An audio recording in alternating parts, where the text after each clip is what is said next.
In the small, rural town of Oakwood, high school football was the main source of entertainment. The town was known for its love of the game, and every Friday night during football season, the entire community would gather at the local high school to cheer on their team. This story takes place during one such football season when I was a senior in high school. It was a typical day at school, and my friend JJ and I were in an elective class together. We were both excited about the football game happening later that day. Our school had a reputation for having a good football team, and the games were always a big deal in our otherwise boring town. During the class, JJ turned his chair around to face two girls, Kayla and Ashley, who were sitting behind us. He casually invited them to join us at the game later that evening. Since we already knew them well, it wasn't an awkward request, and they seemed interested in joining us. After school, JJ dropped me off at home, and we made plans to meet up later. A few hours later, JJ picked me up, and we went to pick up Kayla and Ashley. We gathered some drinks, including some Four Loko, and headed to the school's back parking lot near the woods. We wanted to secure good seats at the top row of the bleachers, so we made our way to the football field. As the game progressed and the daylight started to fade, the atmosphere became more intense.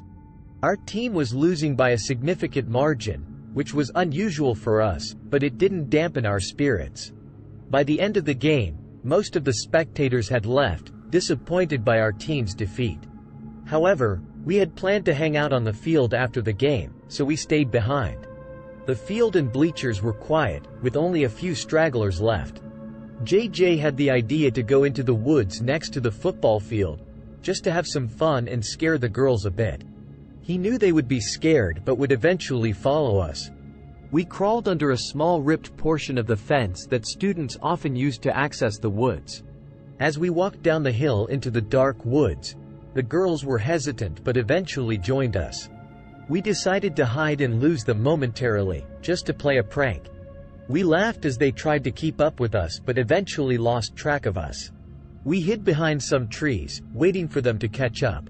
Suddenly, JJ tapped my shoulder and motioned for me to look in a certain direction. Through the darkness, we could barely make out a tall, black figure standing between two trees, about 15 feet away from us. It sent shivers down our spines. The figure spoke, and it was a woman's voice. She told us that we shouldn't be in the woods. As we stood there in silence, we noticed that the figure seemed to be getting closer and larger, without any visible movement or sound. We were petrified and didn't waste any time. We turned and ran back towards the field, calling out for the girls. They followed us, scared by our urgency. Once we reached the car, we watched to see if anyone else emerged from the woods, but there was no sign of anyone. We couldn't understand why an older woman would be alone in the woods at night, especially in a fenced-off area.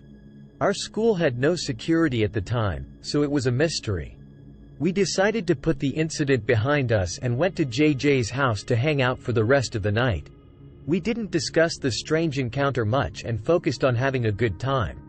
Fast forward to the following summer when I returned to the school for a summer job as a custodian. There were a few other custodians, including two older ones and another 18-year-old like myself. One day, while I was mowing the grass in the center courtyard, I spotted an older woman through an upstairs window. She appeared to be in her 60s, with short curly hair, but her face was blurred by the glare of the window. Curious, I waved at her, but she didn't respond or move. Intrigued, I rushed to my boss, asking if he knew who the woman was. He followed me upstairs to the math hallway, where she was supposed to be, but to our surprise, all the classroom doors were closed, and the lights were off. The classroom where we had seen the woman was empty.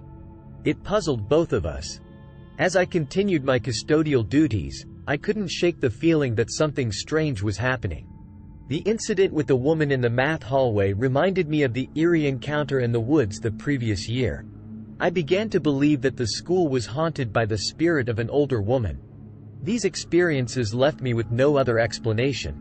I couldn't help but wonder if the two incidents were somehow connected. The chilling encounters with the mysterious woman had left an indelible mark on my memory.